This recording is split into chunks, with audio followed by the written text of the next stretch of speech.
Hey, how's it going? How's your day going so far? Excellent. Awesome. Well, thanks for coming to this panel, our featured afternoon session called Growing Food, Growing Power, the future of New York City urban ag, or something like that. Sorry. Um, I don't have a program. Yeah, we're gonna start, but we definitely wanted this to feel like something we've been talking about is we want this to feel like a conversation. So imagine this desk is not here. We're gonna just lift up some talking points and conversations and have a dialogue with each other, and then we're gonna open it up to the audience. But I would encourage folks, if you're kind of in the back, to feel free to get closer so it can feel a little bit more like a conversation and you're part of our conversation. So without further ado, I don't have my sheet. Okay, we're gonna do this.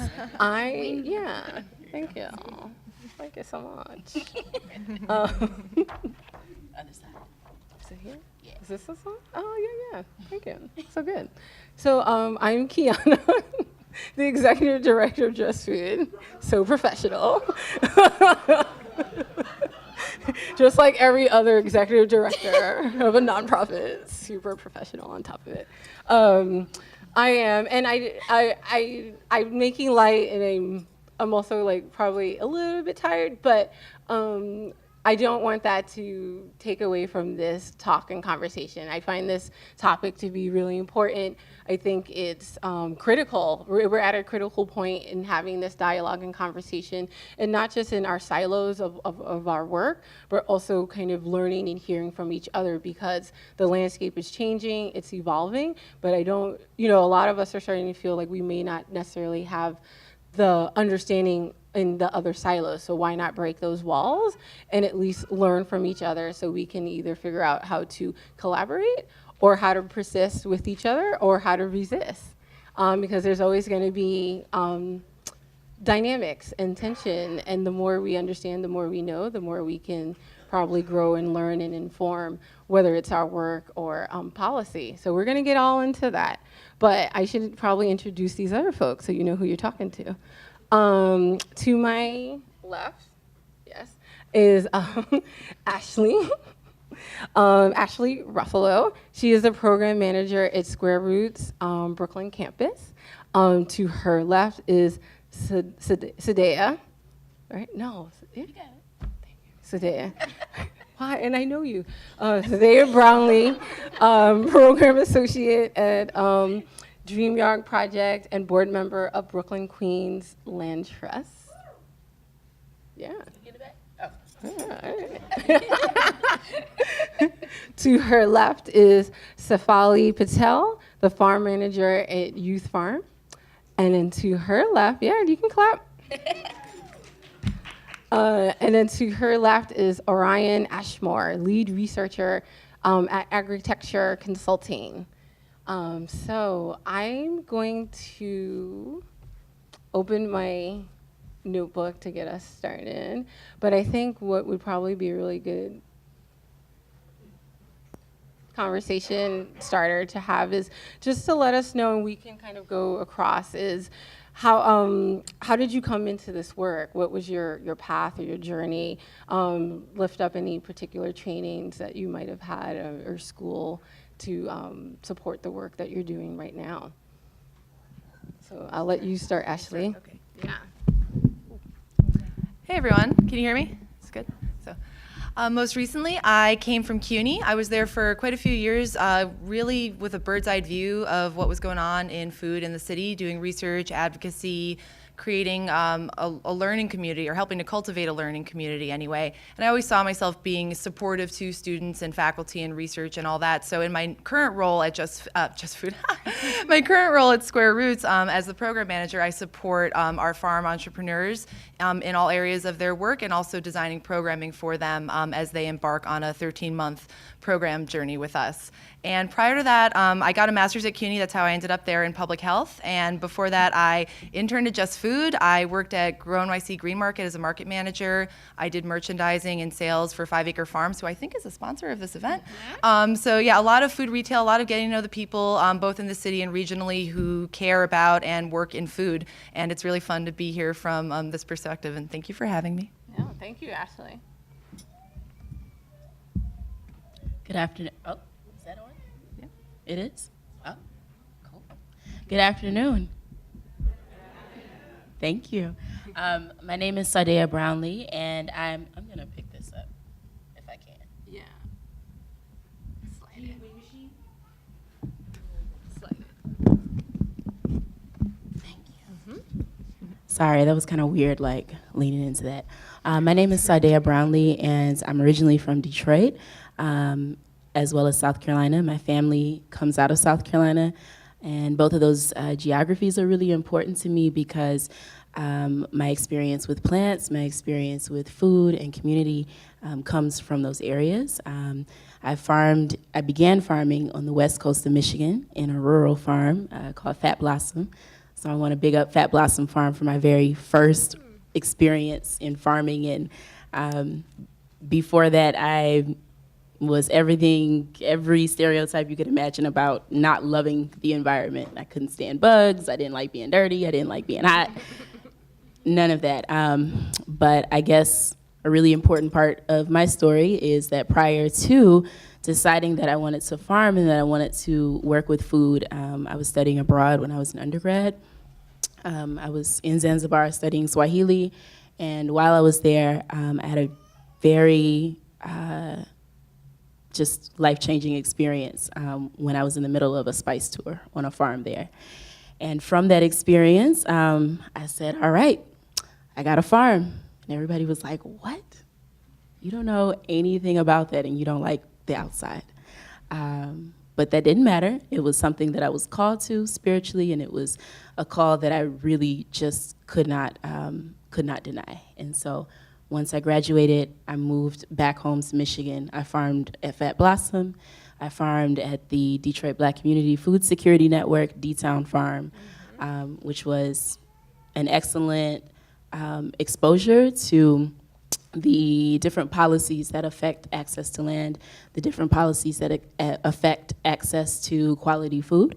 And after that experience, I thought I should go to grad school and learn how to be a teaching farmer, which did not work out that well for me. But just to bring it on up to speed, after that, moved here to New York. I've been here for the past 5 years and have been raised and taught by many different community gardeners in many different spaces.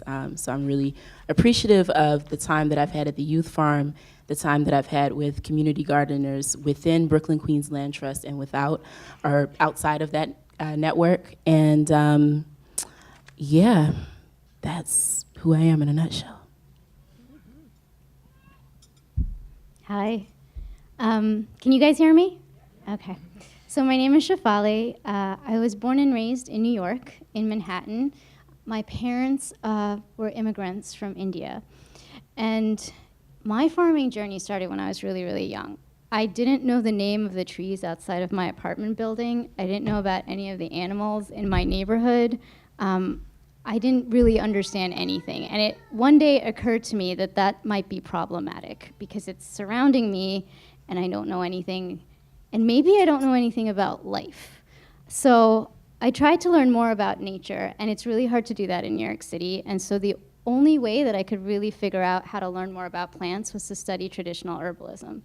And in my family, we had a lot of cultural practices that I grew up with, and I learned a lot about Ayurveda, which is a very old Indian system of working with plants and bodies.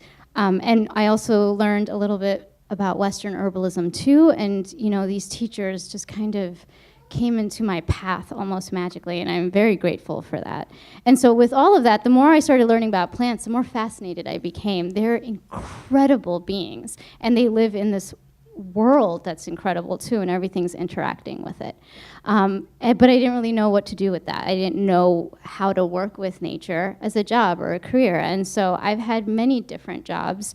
And one day I woke up and I was like, I can't not be part of this. And so I started volunteering at different community gardens in New York City and was blown away by the breadth and depth of knowledge that these folks had. And I decided that I just wanted to do more of that. And I just did it. I went into it blindly. I found Farm School NYC, which was a pivotal turning point for me. It introduced me to a network of incredible leaders and activists and incredible spaces.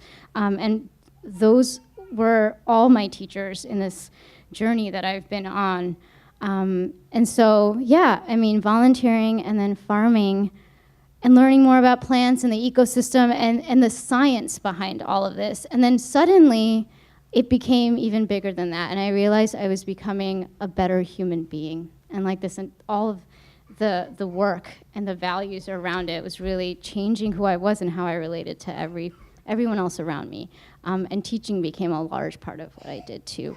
And so right now, that's where I'm at. I'm still in awe of the living beings that I work with, plants, animals, and people.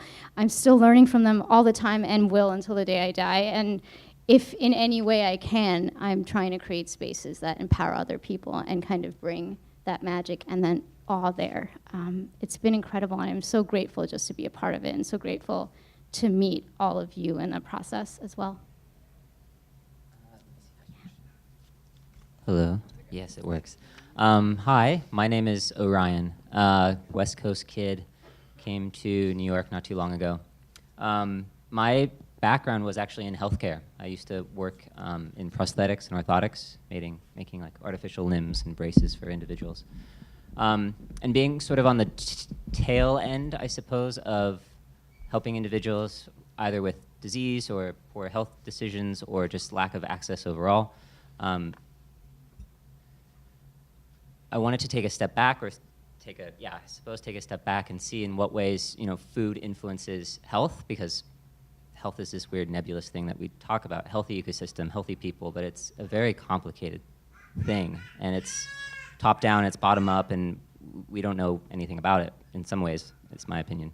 And so I decided, well, how do you grow healthy food for people and allow them at least to have the option to make a decision to have the most nutritious produce possible.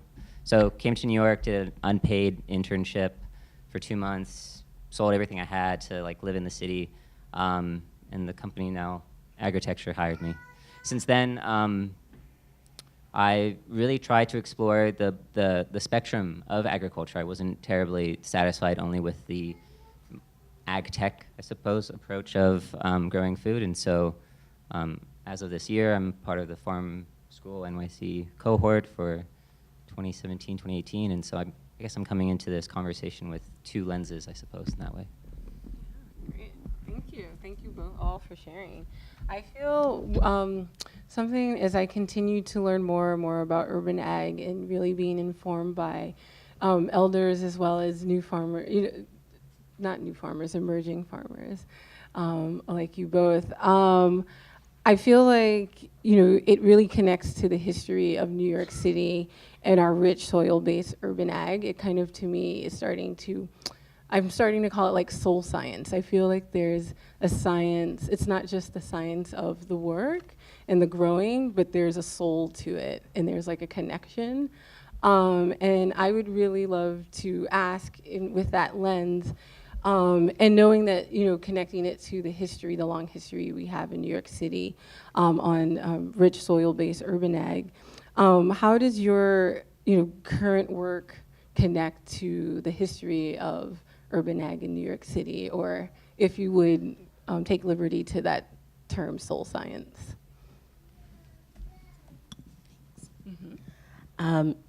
Excuse me, I really like the term soul science, because we have, we're talking about soil science all the time. And I really like that term because this is a slight deviation from the question. One of the elders that I really enjoy reading is Baba Fukiao. He's from the Congo, or he was from the Congo. He's since transitioned. And when he speaks of agriculture from the Congolese concept, he talks about the importance of the soil. And he speaks of the nutritive and the curative substances that come from the soil, and how the soil is really the carrier for anything that's growing out of it. What's growing out of it is simply a pipeline to all of the things that the soil encompasses. So I like that soul science. I'm gonna start using that. I know. Yeah, that's dope. Hashtag soul science. Right here, just I like that. In regards to the work that I do now, I recently left the youth farm as that. My position is director of youth program, but I'm still very much a youth farm lover and supporter. But I am also a board member for the Brooklyn Queens Land Trust and chair the operations committee there. And what we do in the operations committee is we work to make sure that our gardeners, all 37 of those properties, and the many people that are on that land have what they need to do what they do best, which is growing food, growing their communities, putting on programs, feeding people and teaching people and passing down knowledge that they bring from many parts of the world and from the South. In doing that work, we often have to take a step back and look at our processes. We're looking at the way that we do things. We're looking at the history of what we've done in regards to planting.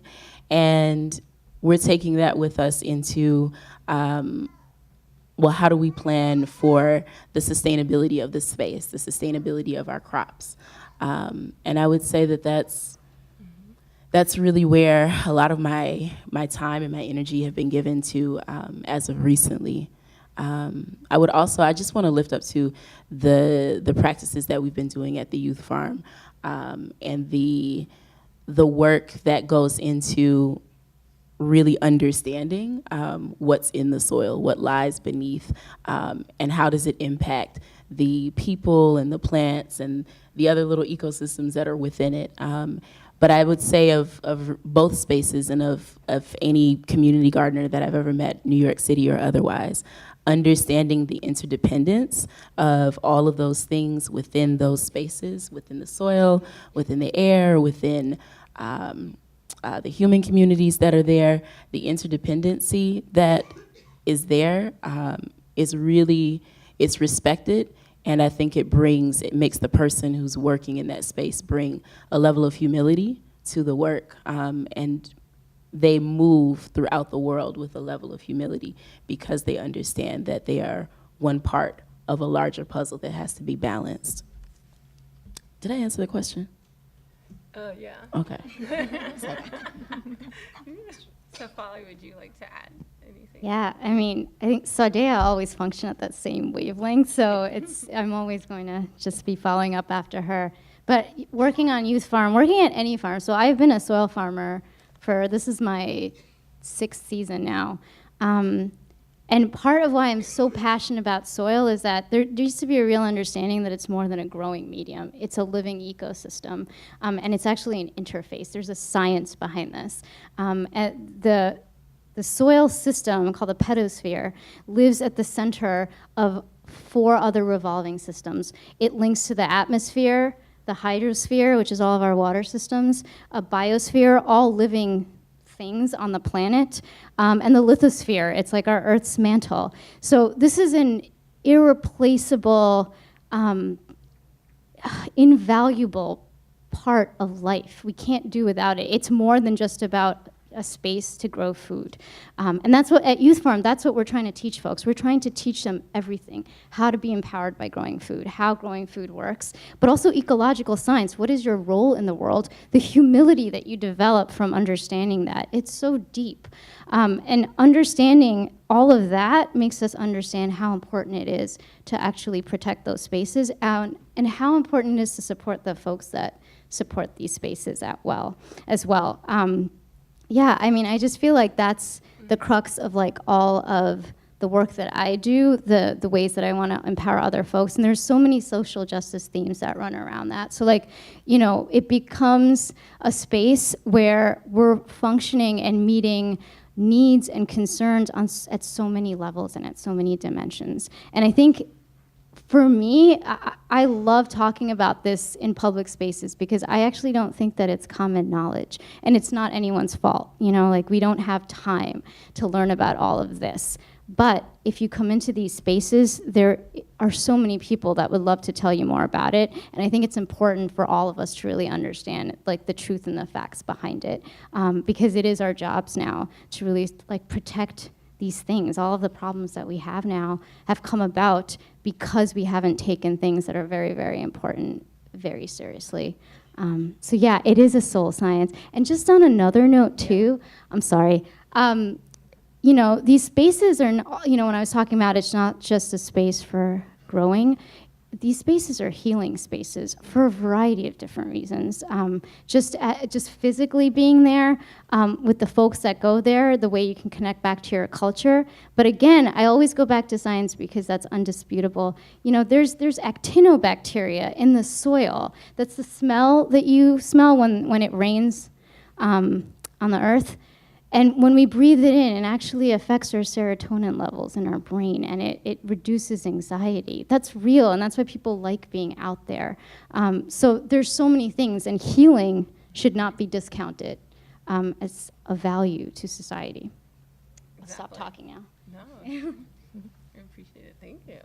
So I want to bring in Ashley and Orion into the conversation. So when we know and we hold and acknowledge and lift up this like rich history of urban ag, and as well as the current work that's happening in our communities, now that we're, you know, at a point where we're, you know, the breadth of urban agriculture is it's broadening, or yeah.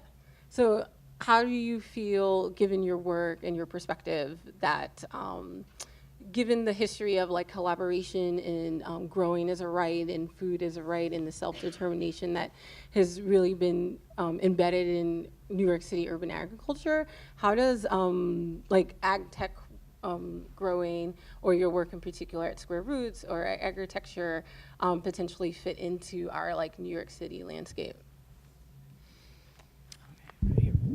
Well, I think it's kind of already been said a few times, but I can't stress enough like how important it is to me and everyone at Square Roots and everyone in this room. I think learning from the people who have been doing this work for so long. I mean, we're pretty new. It's an emerging technology. There's a lot of excitement. There's a lot of opportunity in every possible aspect, any possible sense of that word. But at the same time, the people who come into our program are there to learn. And in my role, I'm there to help shape what they learn. And it's very important to me that, and it's very important to the people in our program that they learn the history and, you know, the basics of soil farming and a deep understanding of that, because these systems are fabulous. There's unlimited potential in what we can do with them, but having that connection to community is really also built into our mission. And to me, it's not an either or, it's a both and I really just want to keep having these types of conversations because I think that's where we should just start. Yeah, and I guess I probably should have prefaced that Agritecture does deal, not exclusively, but predominantly now with urban farming in the context of commercial scale production, which does have, unfortunately, a different set of priorities and focuses sometimes beyond financial impact, I suppose. That being said, like as a group, or an organization, I mean, that's not who we ideally always want to be dealing with. And so the company that I work for, you know, it takes a lot of time to try to find other opportunities to extend, I think, the knowledge base that is still to this point feels a little less accessible. Mm-hmm. So hydroponics, mm-hmm. controlled environments, HVAC equipment, all these things feel nebulous and difficult to understand. And I think one of our missions has been to democratize that information as much as possible and really try to blur the lines between what is high tech and what is low tech, and instead what is contextual and what is goal-oriented for the project. And in the case of working with like food pantries or community centers, or we've worked with educational establishments as well, as helping people feel like they have the ability to access these technologies in any other way that they would possibly access soil, and maybe take a responsibility and stewardship of water, in this case, in hydroponics versus soil, which is a strong focus of community gardens and soil farms. So, Thank you. yeah. Yeah, I mean, I think something that comes up a lot for me in doing this work, and something I think would be, it might seem 101, but I think for a lot of folks is, if we dig a little deeper into our models and how they work together in this landscape that we're in or that we're living in, is, what is actually growing, and what is the potential, what are the potential things that can grow in your work and in your models? What's growing now? What do you look forward to in the coming season? Like, what even is your season? I think some folks here are interested to learn about bounty and variety. I think yield is something that always kind of comes up when we're talking about commercial or community-based scale. So this is a question open to everybody, but I'm really interested to lift up for folks to kind of hear what is available, or what is the potential in your bounty and variety.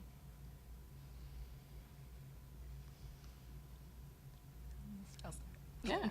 Oh, sorry, I had your mic right now. You need that. Thanks. I won't speak much on the youth farm because Shephali's here for that. But I worked at the youth farm for 3 years, and the growing capacity with under an acre was always astounding to me, to produce over 5,000 pounds of food and hundreds of stems for sale for the flower CSA and for bouquets. I always thought was really incredible in terms of yield.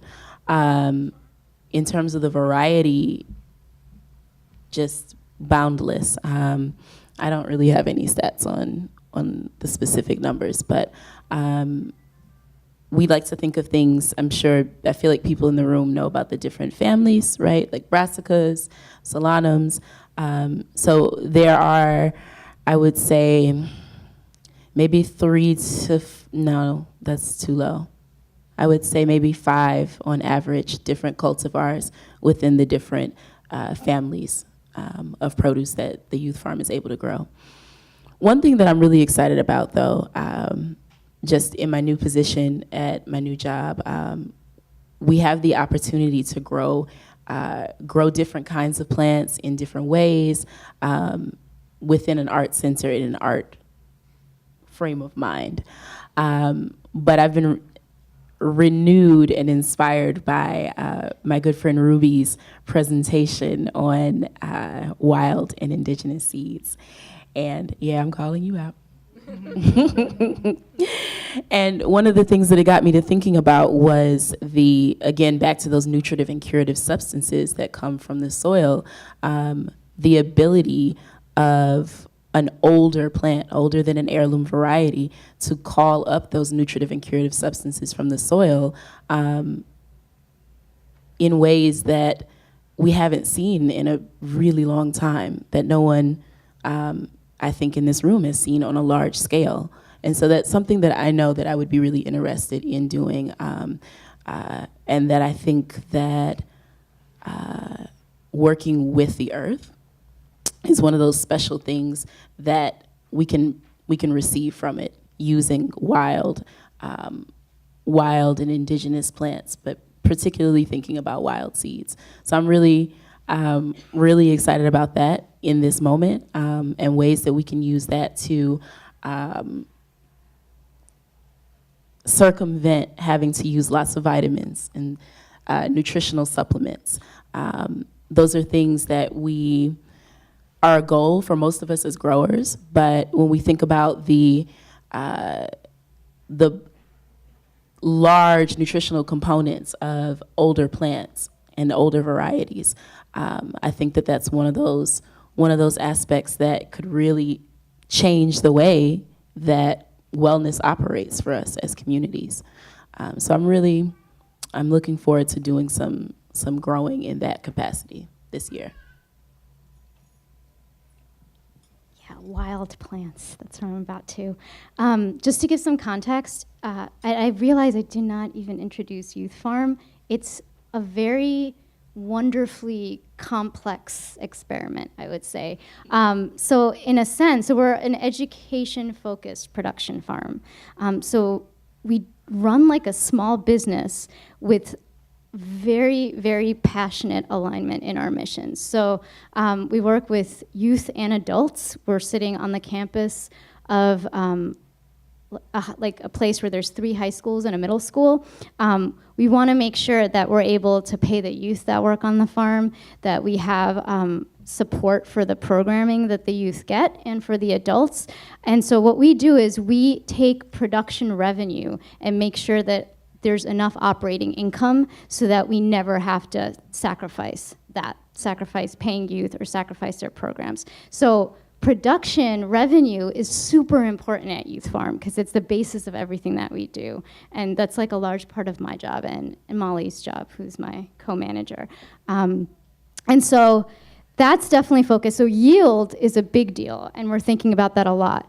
But I also it's funny because when we talk about yields, we have to think about things comparatively. So this is not a farm that monocrops, right? We're here to grow soil because we're thinking about how to organically produce things. So we're always trying to grow an immense variety because our goal is biodiversity. That's how the ecosystem is able to protect itself, and what the farmer is a steward. We're working with nature because, as one of my favorite teachers has taught me, you cannot improve upon nature. It's a technology unto itself.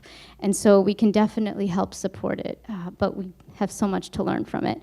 So, we're growing, I would say, 65 plus varieties of flowers and upwards of 120 plus varieties of vegetables. This is all in a 1 acre space, which is incredible. We have a 60-person CSA, we have a farmer's market, and we sell to restaurants, and we try to give away as much as we can to anyone who interns or volunteers. That is some crazy bio-intensive production. And we do that in a way where we also try to have all these plants living together. So we're never going to compare our broccoli yields to like a monocropped broccoli farm. It just doesn't make sense. Right. The other thing too is, again, we're producing a lot. We're not thinking about like, oh, there's not enough food to feed our community. Like, we have a small space, we have enough food to serve a portion of that community. When we look at these issues on a larger scale, we have to think about what yields and what available food looks like in terms of also issues like food waste. This country wastes 1/3 of the food produced. That's crazy. That's billions of dollars. Industrialized countries as a whole waste more food than the entire production of sub-Saharan Africa. So food availability is a bigger conversation. I feel like we have to think a lot more about how we work with food along this distribution and supply chain, and really try to look at that and not be so afraid of food insecurity. I mean, there is not as much scarcity in the world as we think. I think we have models that actually create scarcity. And so at Youth Farm, we're trying to create an abundant ecosystem, a diverse ecosystem, and a healthy ecosystem that can feed people, but that can also feed pollinators, feed the soil, feed the air and the water. The soil is a carbon sink and a water reserve. So we have so many jobs to do in this space. So yields are important, but it's like one of many, many concerns that we have, which is why it's so hard to do our job. Sure. Sorry. I think that's a good point, is like we do live in overabundance, and maybe before we have a production issue, we have a distribution issue. And I would say that's probably something, so ag tech is, I don't feel like I can speak well to ag tech because it takes a lot of different forms, and I think ideally that's the position I'm holding here, but I think it's more of, in the context of our company and the people that we work for, it's still within that idea of food security, which is very much about like putting food into the environment so that ideally it's taken up in some capacity. And I do agree that there could be some moves away from that, or there should be some moves away from that within the ag tech space. And so the yields right now are primarily, you know, monocropping, I suppose, in a lot of ways. And the idea is, in some sense, more of this, I think, experiment and iteration using funding, which is on a macro scale, how are we trying to ensure, I think this is maybe the position my company would take, on a macro scale, how would we ensure that we can get as much food into a city as possible? And there's many different forms that it can take. And so hydroponics is one, growing indoors is one, growing on roofs is another. The city is a topology that like allows for many different forms of growth, and ideally connection with, you know, the individuals that you're growing around. So possibly in this phase on that macro planning scale, people are using other people's money to fine tune what it could look like, the outcome, so that as more food moves into a city, ideally farm systems and just food production in general that uses large swaths of land in other parts of the world maybe can return to more tree crops, perennial and bush crops. Techniques and supporting techniques that allow for soil building, soil health, health of the ecosystem, and therefore the health of the humans in the surrounding area. But I guess also maybe in a bit more micro scale, I've tended to find that a lot of people in ag tech come at it from a sustainability angle, and they're coming in from it at a sustainability angle that's not necessarily food related. Because of that, they have a lot of different priorities and opinions and points of view that they bring into the conversation, and it becomes very quickly evident for them just how complicated it is. But I think they're engaged now in a larger conversation about our food system and the challenges of it, and how do you influence the community, but also do something on a production scale that I don't think necessarily would have existed before. It's sort of like a gateway. Tech is like a gateway to talk more about food in the end.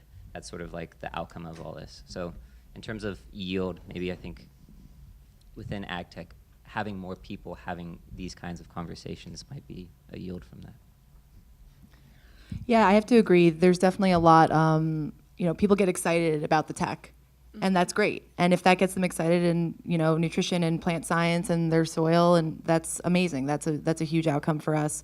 We talk about yields. We are an urban farming and entrepreneurship platform. We grow and sell food. Our farmer entrepreneurs are learning by doing. They're learning farming, business, community, and leadership. And part of that is efficiency. Any farm, you want to be efficient. So we think about yields in terms of wanting farmers to farm in a smart way, in a way that reduces our utilization of resources and also frees them up to engage with community and to drive their sales, because ultimately that is part of our business model. We're growing this food and we want it to go somewhere.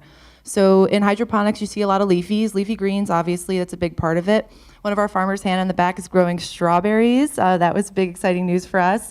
We've also got peppers, turnips, radishes. Whether that's viable on a commercial level, don't know. But for now, we are experimenting and having that connection, as farmers, that's such a huge part of it. Like, you don't want to just be, growing lettuce and basil is amazing, and it's really cool that we do that, but it's also one piece of this puzzle. And I think that's what I can't stress enough, is that, like, our farmers are here to learn, we are all here to learn, we are all here to ultimately improve the health of our communities, and both physical, the humans that live in them, the built environment and all that. And Square Roots, we are just one piece of that.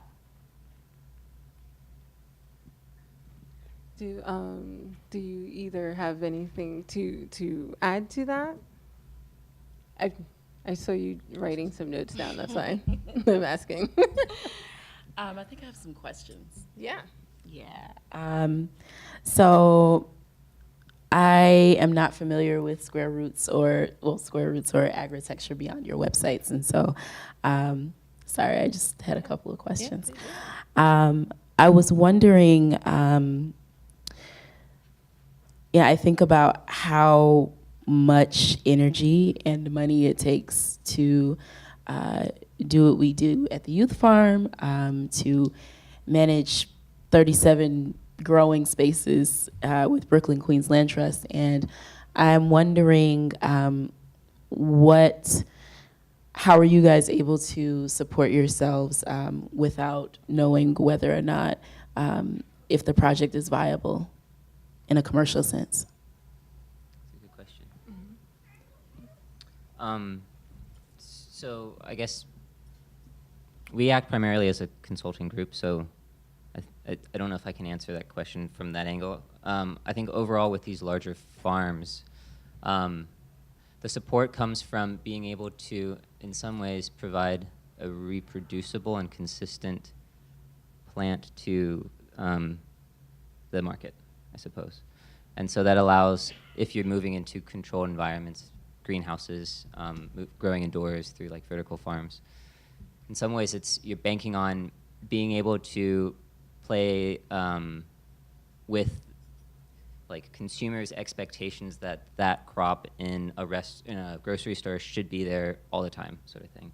And so being able to grow year-round and have a flexible system that allows you to sort of navigate trends, seasonal trends in like a supermarket, and then be able to grow crops that would be in or out of those seasons to provide for those consumer expectations, I think is in some ways what is being banked on.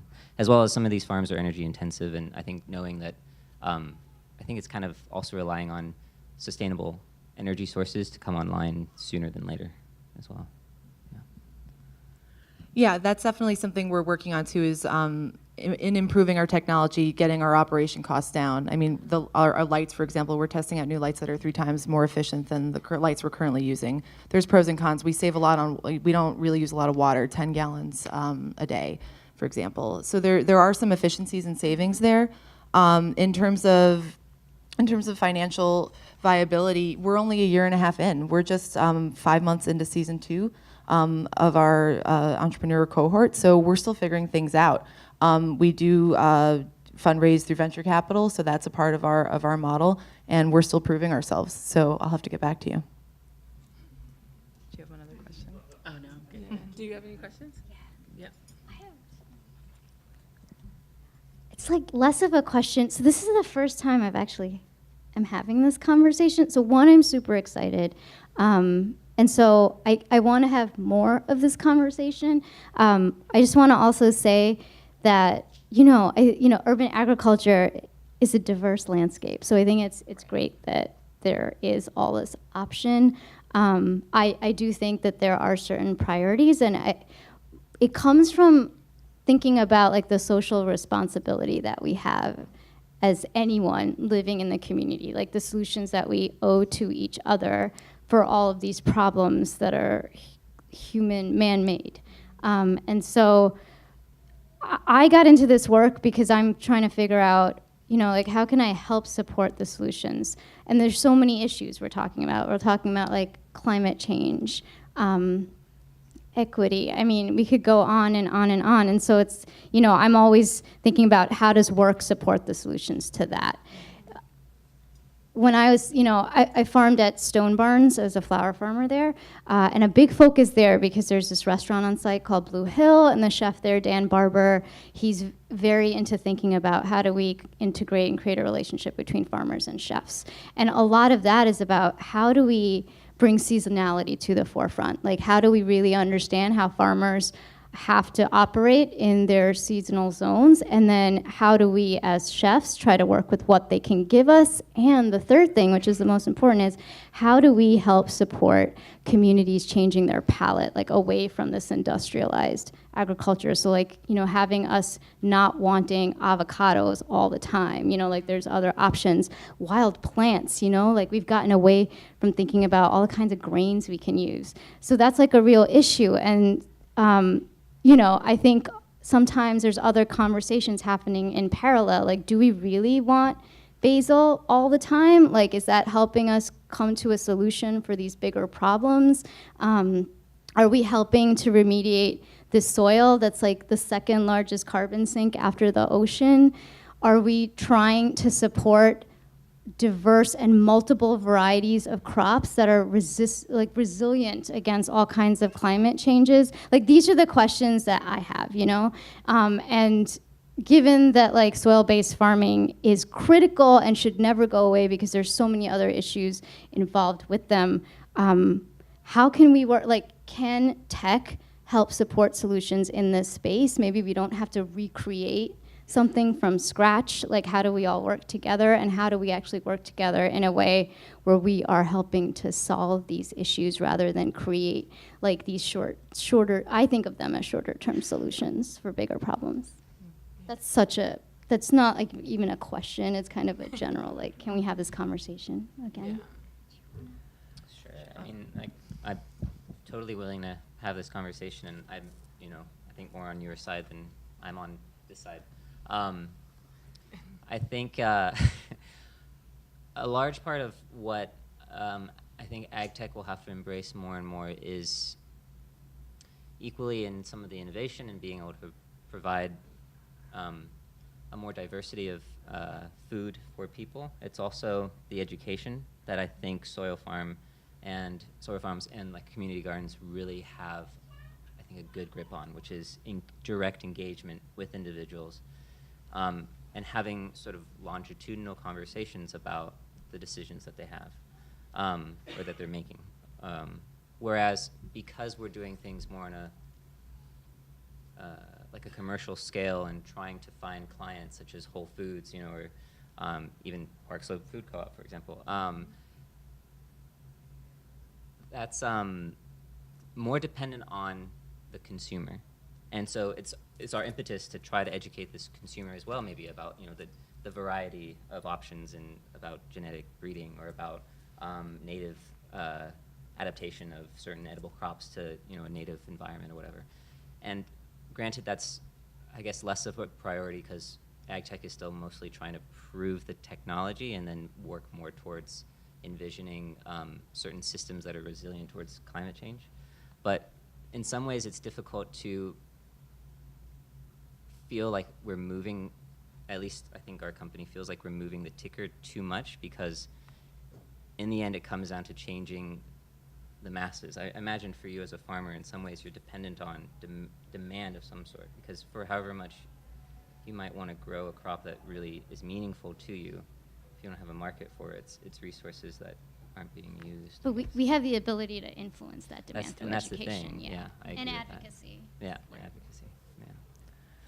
I mean, the Square Roots platform is very much intended to be a springboard for engagement in the food movement, and there's no one way we're prescribing that happens. From our season 1 graduates, 2 people went on to work at Plenty, which is cool. That's an example of them following that path and moving forward on that.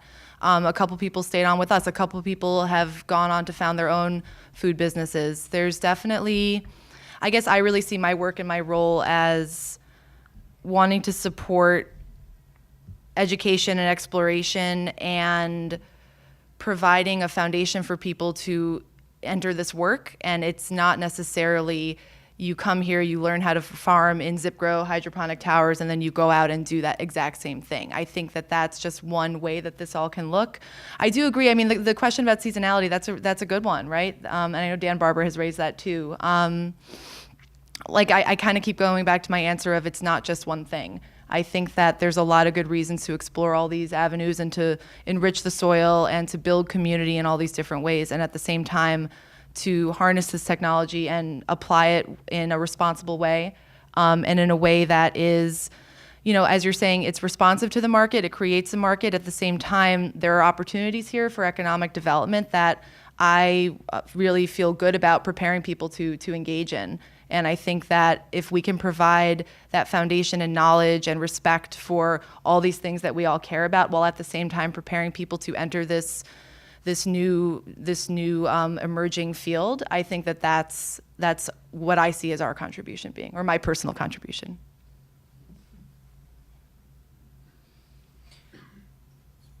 I don't know if it's a question. I guess it is a question. So, I mean, obviously this conference is an example of the support behind, I think, what you all do. I know, for example, our company helped co-found something called the New York Agriculture Collective, which isn't exclusively ag tech. There's a lot of soil farms as well, and they're oriented around CSAs, for example. But it was a necessary platform for people to come together within that industry or this industry to be able to problem solve the nuances of those sorts of, I think, deeper questions, and figure out ways in which, through collaboration and through promotion, we're able to spread a message that foremost, I think, supports the idea that produce does not have to be centralized in, you know, the agricultural spaces that they commonly are outside of cities. And so I know in some ways, like, Just Food is a good example of that, but in terms of having that some form of cohesion to be able to bounce ideas off of each other, lead sort of larger promotional efforts, I guess, in what ways have you found that most effective in sort of the soil farms? In terms of collaboration and unifying under certain messages, knowing that every farm has its own priorities too. Yeah. I think that's an excellent question. I think it's an excellent question because when you are farming and teaching and developing programs and implementing those programs, it is extremely hard for us to come together in this space and do what we're doing right now, to sit, you know, at a desk and kind of wax and wane about these things, because we are so busy looking for funding to continue doing the work, you know. It's just, it's almost impossible, you know. Folks are working 2 and 3 jobs, and then they either come to a Just Food conference or Green Thumb, which is another city organization, hosts a conference annually, which is accessible to gardeners because it's only $5 to attend. But we're able to break bread and have those conversations in spaces like that, along with in our community gardens. Land trusts are spaces where we're building cohesion in terms of what's our platform, what are our needs, how are we trying to achieve those needs. But I think it's really important that we bring up how difficult it is to do that work in conjunction with doing the work of maintaining a land space and working with students. We don't have the funding to do that, and we do not have secure land spaces to sit and talk all the time, you know. As important as it is, you know, those conversations are absolutely key for us to be able to do that. But in between taking care of yourself as an individual and taking care of your organizations and taking care of your crops and your students, it is hard, you know. It's really difficult to make sure that you can get everyone in the space, and that in that space they have what they need to be functional and productive, you know, to come up with a whole plan. So I bring that up in response to your question, but also because it is, I think, extremely important that when we speak of collaboration, that we understand that we're not all coming to the table with the same things, and that we're not all coming to the table with the same needs. And then sometimes, many times, the goals are also very different. And so I am absolutely open to seeing those points of converge, where we converge. But I think it's really, really important to acknowledge that there is, the landscape financially is not equitable.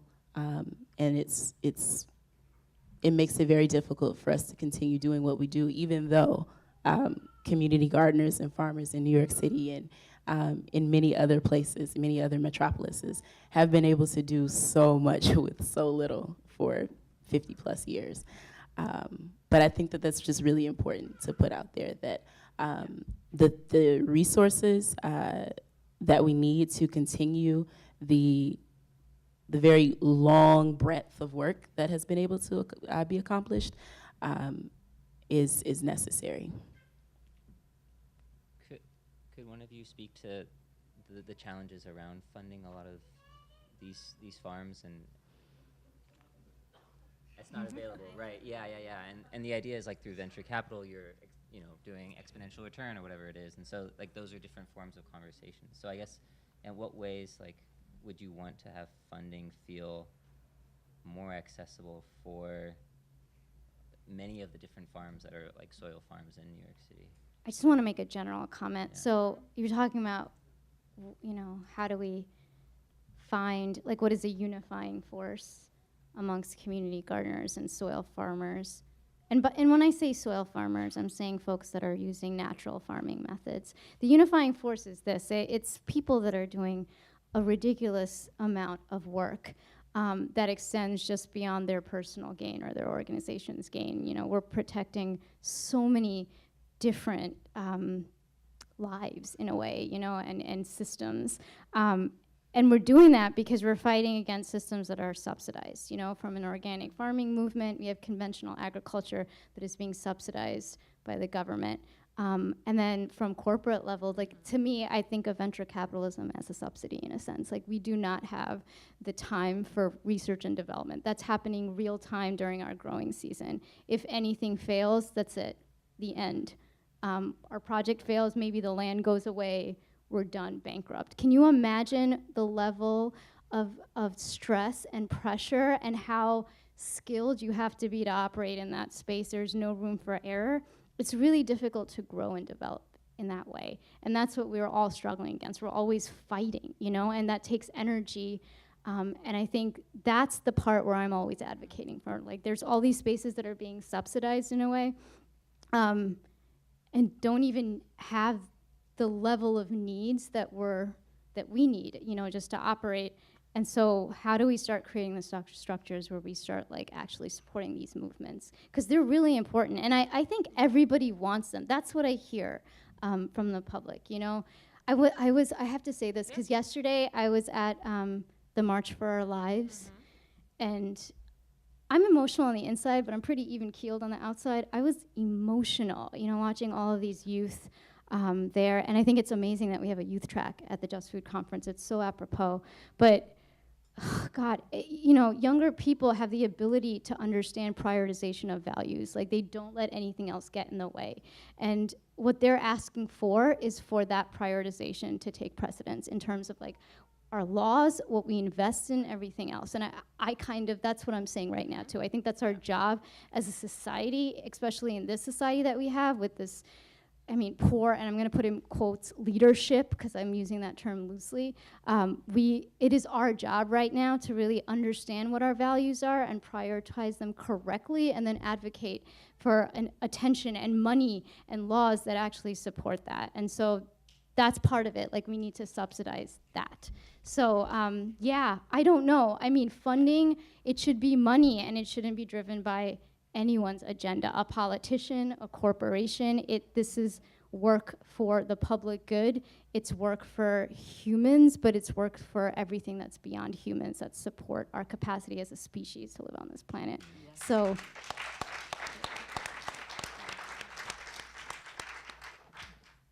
Thank you. Yeah, for me, one thing I would add, and I want to make sure we have time for question and answers for folks, and I really appreciate the dialogue that is being lifted, is that I think as much as we want to break silos and learn from each other and find ways to collaborate, and I do think on the spectrum, there are people who feel that genuinely, I think it's always going to be a struggle if we don't acknowledge what's being lifted up is the true acknowledgement of the persistent and systemic inequities and disparities that we're all coming from, even though we're trying to get to the work. So we're here at the table, or we're here at a table, and yet it took, there's a great livelihood, there's a great expense of sweat equity, there's a great expense of capacity and bandwidth to still get to this very table. So it does make it challenging to still then lean in further or find ways to, so it's not to be decisive, and it really, the panel, what folks were really encouraging me to do is I really, don't want it to sound divisive or decisive or like a split, but at the same time, it's hard not to, because we have to address and acknowledge that we are all coming to this work and to feed food, to feed folks with food in different approaches, and those different approaches are supported in different ways. Being executive director of a nonprofit and being in the nonprofit industrial matrix, if you will, I'm compounded every day, even with our level of privilege of being a small grassroots nonprofit organization. If it's that much harder for us to do the work that we do, I can't help but think about our grassroots partners that have even less privilege, whether it's because of their business entity or their lack of funding, or not having the capacity to have a development or a policy person or 3 people, or just folks that are willing to fund failure. And when I say failure, I mean failure to learn and explore and figure it out and be okay if the returns aren't there. In the grassroots, we don't get that. We get people want to hear, see, demand, even if it's $1 from a person, but let alone if it's from grants, and most of us are working on grant level. Even grassroots fundraising, people want to hear and see what you're doing before they just give it. So when we're working with grants, which sounds like it's a different, funding stream for some of the work in ag tech, not all, but I would imagine some. We're facing models of metrics and evaluations, and put aside your capacity in order to meet those, and then demonstrate. And there is no failure. There is no, we'll give you the $50,000 and figure it out. It's, you're gonna get 10 if you're lucky, and better not put that towards salaries. So, but please buy yourself some more seats. It's like, buy yourself 10,000. So we're not, these are the struggles we're coming to, even just to do our work. And yet, time and time again, we see folks in different forms of urban agriculture still meeting that challenge. But, it does make a difference when you're trying to inform advocacy, when you're trying to inform policy, not to, for the average person not to get lost in that. So they can kind of see the folks that have the budget for marketing and can put an ad in the subway, or make a package look really pretty, and it's like, that is what I want. I heard, I'm learning about food, I'm trying to make better choices, I'm trying to explore. It's that much harder for us to kind of get to that table to fight and demand, and then still have to find the capacity and the capital to do that, and then still do the work that we want to do. So I do wonder, and again, it's just I hope the beginning of an ongoing conversation of, when we think about New York City and the breadth of urban ag, what can true collaboration look like? If, how can we continue to sustain and thrive multiple levels of work? Because the future of farming should never be monolithic. The future of farming should not have one approach, and it should definitely not just be white and wealthy. Sorry, I just said it like that. But if the future of New York ag doesn't include all of us growing the way that we want, the food that we need, that is culturally relevant, that is self-sustaining, that is, that grows well in our climate. I struggle to see the future in that, but I would love to continue to hear and have conversations with folks that grow differently, that want to have true collaboration, acknowledging the privilege that they hold in their work in order to come to that table well. So that wasn't really a question, but I wanted to lift that up. Say one thing. I'm sorry. I think that it's really important that we outline what that collaboration looks like. But for me, when I think about the foundation of collaboration, the foundation of any relationship is trust. And I'm able to trust you when you are transparent. And so I need to know before I'm engaging with anyone or any entity the ways in which you work and what are your intentions, what have been the impact of your intentions or the impact of the work that you've put forth, which may altogether be completely different than your intentions. But those things are really important for me to know. And it's really important for me as someone that is a steward of community gardens in the city to know, because I was elected to be a representative of spaces that have been here for longer than I've been alive. And that's something that I take with immense pride, but I take with a lot of gravity. And so it's really necessary, I think, to understand what are the intentions and what has been the real-time impact of the work that has been put forward. And then the other thing that I wanted to say too was just in the spirit of transparency, I read an article on the New York City food policy website. And in this article, it spoke of a particular official who has been in conversation with different ag tech companies. And what I find so deeply troublesome and frustrating about that is when we speak of funding, there is funding, and there's lots of money that's going around, whether it be from the city to the state to the federal level. And there are conversations that are being had that are not including community gardeners and community farmers, people who labor to do the work of growing plants, but do the work of passing on knowledge and do the work of maintaining spaces for public access. And for these people to not be included in that conversation, and for gardens within this person's very district to be suffering from lack of funding is deeply disturbing. And so I think when I think of collaboration, I think that one of those ways could be if you are invited into those spaces, you say, you know what, I need to open the door a little wider because there are people that are not in this room that should be. And so that's what's immediately just on my mind. Yeah. Can I respond?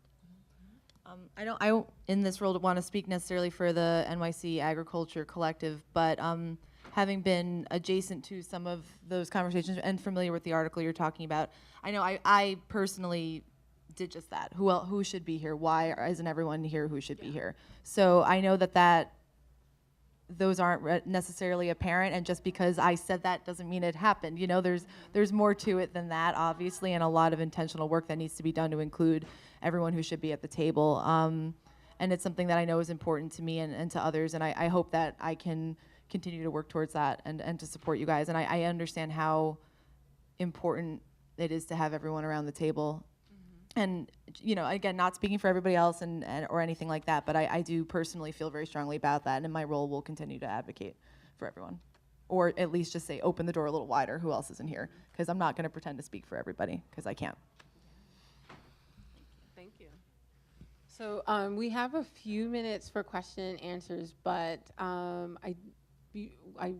what we didn't touch on that I thought maybe we can go down the line really quick is, before we open it to folks, is if we're lifting up the policy or local level policy around urban agriculture and the interest from a lot of people for it to be comprehensive, what would you share as we close with folks that you feel would need to be a part, or whom, in order for policy to be comprehensive in New York City on urban ag? So I'm going to hand it over. I would say first and foremost, the history of how urban agriculture developed and was maintained in the city needs to be included in that. And so for that to be included, you need to bring people who were there for that conversation.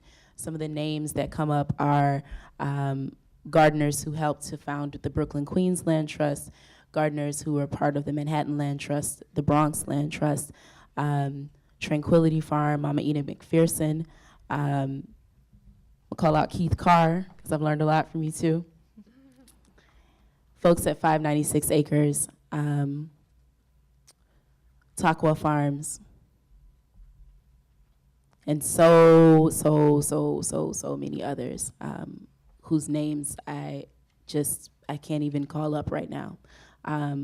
But I think that we need to make sure that the elders are in that space and at the table to speak to what has been necessary, what has worked, what hasn't worked, and to also give some context for all of us who are in the same space that they were in during the Giuliani days about how we move forward. I would also say in terms of like action things that need to be in a document like that, there needs to be some sort of policy that helps community members, that helps gardeners maintain access to their land and to not be gobbled up by real estate, which is a lofty, lengthy process that deals with a lot of rezoning, but it's something that needs to be discussed. It's something that needs to be protected. It could look like the protection laws that we have for swaths of land that are wild land, that are for conservation purposes. It could be something like that. And then we also need to discuss the issue of funding for farmers and gardeners, particularly gardeners that are not, it's not a nonprofit, it's a community space, but people who have been stewards of those spaces for time immemorial, who've been using those spaces to feed communities when there were stores and businesses that would not come to those communities, making sure that they are properly funded and that not just the space is funded, but the people who maintain those spaces are paid. Yeah, everything that Sawdayah said. I mean, there's no future of agriculture if you don't look at the past. Community garden movement has been around for longer than most people think. It's before the 1970s. These gardens and spaces are still here for a reason. We should learn those lessons of resiliency, especially if we want to go into the future and make sure we create sustainable models. And that includes a lot of voices, a lot of elders. I also think, you know, I mean, it affects everybody, right? Like, I think there's a lot of consumer education involved too. Anyone in a room that's making a decision should really, really understand, and I'm talking nuanced understanding of what we're dealing with, which is, it goes beyond economics. I mean, I hope NASA never comes up to me and is like, help me design a rocket ship. That would be a bad idea. So in the same way, anyone in the room should really understand what we're talking about when we're making decisions like that. I also think in a larger sense, because I think about this too, because I was a Hudson Valley farmer, but local is more than our city. You know, we drink water from a watershed that comes from the Hudson Valley, so that's local too. Those farmers need to be supported, so we want to make sure that we're not closing out markets for them, and they might have a say in how we're dealing with things too. And that depends how far reaching this bill is, you know, like, I mean, there's things that need to be defined, and I think we need to really advocate for the process of defining those things well. And we're used to that, you know, when we came out with organic, what does that mean? What does local mean? All of that, like, this is part of that. And so we're gonna make sure, we should, all of us, make sure that we stay educated on that, and the people in the room in there need to really know the history, understand what we're talking about, so that we can make sure collaboratively, because I think everybody at the end of the day who lives in a community wants the same things. And that's what connects us all. So I think that's where we really need to identify those points and make sure that we're actually moving in the direction that we want to be moving in. Yeah, I agree with a lot of that, especially land and having land stewardship. I'm wondering, I guess I wonder too if some form of incentivization around distribution, whether that's for like a community garden or for an urban farm, to feel like if they're capable of demonstrating that like this much distribution of what they're doing is going to the community, that metric somehow has as much validity as possibly yield or any other sort of more commercial metric, and maybe that could be a way of getting incentivizations or funding or whatever. in that way, it feels weird to. I would want to make sure that like those metrics are established and espoused by the community gardens and the urban farms above, sort of on a policy level, the people in the policy level making those metrics. So that'd be the one thing. But I feel like, yeah, definitely land stewardship, land access, land, like solidity of having your land, distribution, and in some ways education, because it feels like there's a lot of people that want to get into this, and in some ways having access to those resources is difficult. And so having, I don't know how you do that on a policy level, but having very pointed access to information within agriculture, urban agriculture, and the complexities of growing in a city or peripheral to a city, I think would be good too. Yeah, I want to make an extra shout out to Orion's point was really good. We need to also reevaluate our metrics that we use and maybe make some new ones. Just want to add, like, in addition to, you know, capital land that you can depend on, those types of resources, I mean, are there opportunities, are there potential investments that can be made publicly that would benefit community gardeners and soil farmers and potentially ag tech farmers to, like, shared processing facilities? Or what are the types of investments that the city and the state or the region could make that would really benefit everybody, in addition to the specific targeted policies that would need to lift up whatever the needs are of ag tech or soil farmers and community gardens? Okay. I know we're a little over time, but I did promise people to get a chance to ask questions, so I'm going to make the executive decision and say we can take a few. Is the person okay? No, don't have that. Okay. Can I get a little help? Yeah. Can we pass the mic to take? For right now, let's see 1 or 2 questions. Sure. Hope these mics work. Hi. One of the things that I saw this panel talk a lot about is the actual production, but distribution. The gentleman was talking about distribution. How important is that to your model? And what is the real capacity to be able to touch communities that you're not touching? Because it seems like there's huge potential if you combine education along with distribution. I work for a faith-based not-for-profit. We have 200 buildings throughout the state of New York, and the thing is that as it relates to distribution, what is the real capacity of community gardens to take their product and get it into communities that are not being accessed right now? Are you asking for community gardens or for commercial urban farms? Well, just the whole community, Oh, the whole- Yeah. gardener, movement, and how does that relate to the distribution side? Of course, you're growing a certain amount of produce, Yeah. but on the distribution side, what is the real capacity? So, how can you scale in order to be able to serve communities that you're not touching already? Yeah, good question. We found in our company that even before doing market research to see if certain people want certain crops, distribution is almost sort of the biggest design factor in anything that we do in terms of making suggestions or advice to the entrepreneur or whomever we're working with. So it is absolutely essential and vital for the vibrancy of the farm. How that produce is getting sold, at least in a commercial production focused in on controlled environments, that's a bit trickier because these things require funding, and then these things require a return on their funding. And so because you have such a high CapEx oftentimes with some of these farms, you necessarily have to price your produce at a point where you can recoup those costs, which limit your market, obviously, to only a specific sector of the population. And that is a problem, and ideally something that we'll be continuing to work on. In terms of a community garden scale, I don't feel qualified to answer that, and I would maybe defer to any one of you. Yeah, I'm going to speak. I hope I speak for most community gardens. I don't think the job of urban agriculture is to feed everyone in the city. I think we're very cognizant of mathematics and what's possible, and that's not going to happen. There's too many people. Sorry.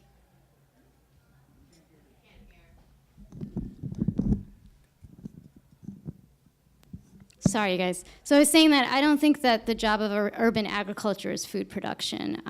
That I think that as community gardeners and farmers in the city, we're very aware of mathematics, and there's an incredible level of density of people and not that much land. Urban agriculture is multi-spectrum. It serves so many different purposes in addition to food production. So that's not really our goal. I mean, we want to serve our direct community, and that's why we're also cultivating crops that are culturally relevant, that people want.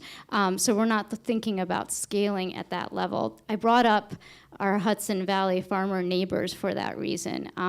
That is a source. That's where our food is really going to come from.